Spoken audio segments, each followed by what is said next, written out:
Here we are at the end of week 6. 1 week left. So much is happening. Hey, before I get started, I just wanted to ask and make sure you had an opportunity to look at the video that my intern Tito did.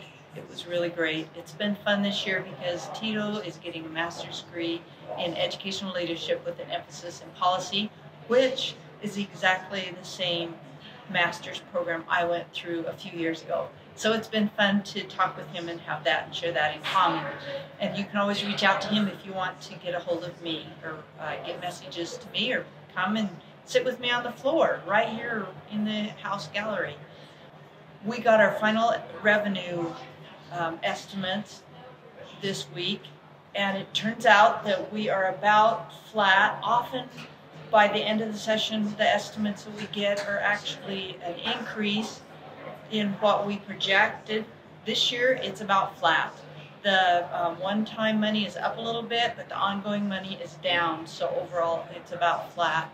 However, we think we're going to be able to do some great things this year. And one thing I'm really excited about, and I want to make sure you know, is that we have a package of tax cuts. And there is an income tax cut across the board. So that means if you pay income tax, you will see a tax cut from what you had previously. And I'm excited about that. I also want to make sure that you know that we are including in that package of tax cuts a Social Security tax cut.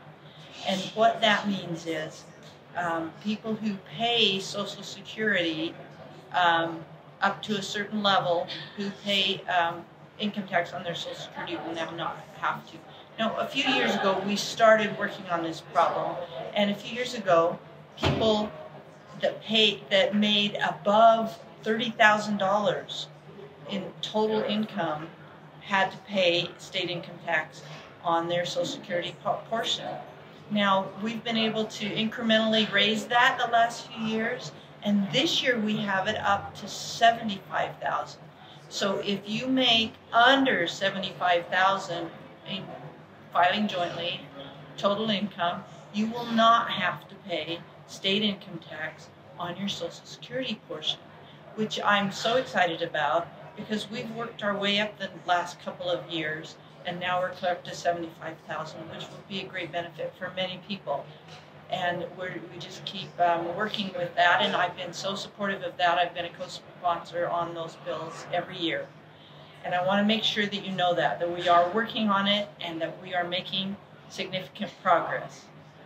So that's really good news. I have several bills that I've been working on, and one bill I passed out of committee on Friday. This bill is about reporting requirements for schools. And a couple of years ago, I ran several bills trying to address this issue because we had an audit that was done that said they couldn't even count the number of reports that schools and districts had to do. There were so many, they weren't even sure how many. They couldn't even count them all. So we began to working on a process, and the bill I ran said, ask the state board to form a committee and look at all the reports that are required and decide if all of them are needed, if maybe some of them are not needed, if they could be eliminated. Maybe they're needed, but they could be adjusted, modified so that they didn't take so much time and so much effort. Because when people are doing reports, that takes away from time in classrooms. And actually, sometimes we think so much of our money is going to administration and it's not getting to the classroom. This is one of the reasons why that's happening. So I really worked hard at this. Well, the state board put together a task force this year. They began in June, and I'm on that task force. And I've attended most of the meetings, and it has been a really great experience. Now, we have eliminated some reports in the past. This year, I have a bill that will modify and eliminate 2 of the reports. One of them is a report where LEAs had to let the state board know if they were not going to be using textbooks that were still in good condition. And as it turns out, LEAs do that report that they have to do, and then they give that information out, and nobody is really using that information. So we're going to eliminate that report, which is good news. And there's another report that we're not eliminating, but we're modifying to say that you don't have to keep giving the same information year after year after year. If you give it once, that'll be sufficient. So hopefully this work that we're doing is making a difference. And in the same time, the state board, it actually creates a lot of the reports, and they are working to streamline and eliminate the reporting they require.